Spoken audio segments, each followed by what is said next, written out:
Ja fa anys que tant balcons com mobiliari urbà de Roda de Ter llueixen pancartes amb el lema «Urgeix la variant», un missatge que transmet el malestar d'alguns veïns amb el trànsit que suposa el pas de la C-135 pel mig del poble.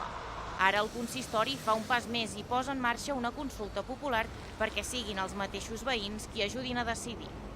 És una problemàtica que la tenim, que hi és des de fa anys, que ha passat per diferents governs tant municipals com de la Generalitat i que principalment afecta a la travessera de Roda de Ter, que és de titularitat de la Generalitat, i que en el qual i nosaltres ja com a proposta de mandat vam portar la possibilitat de consultar a la ciutadania de quina manera creien que podríem arribar a resoldre aquesta situació.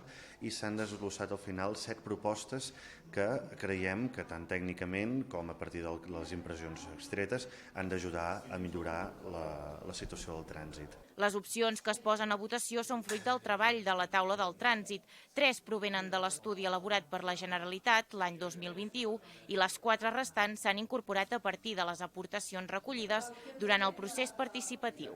Malgrat la reticència en el procés, des de la plataforma de trànsit rodat de Roda opten per votar per la variant nord-oest. No hi hem estat mai d'acord amb aquestes votacions perquè pensem que qui ha de prendre les decisions, qui té l'obligació i la responsabilitat de prendre decisions, és l'equip de govern. I no hi ha hagut cap comissió de seguiment, no es basen en cap de les lleis ni les normatives de la Generalitat i la Diputació de Barcelona, ni hi haurà tampoc seguiment en el recompte i en l'escrutini, no ens hi deixen ser.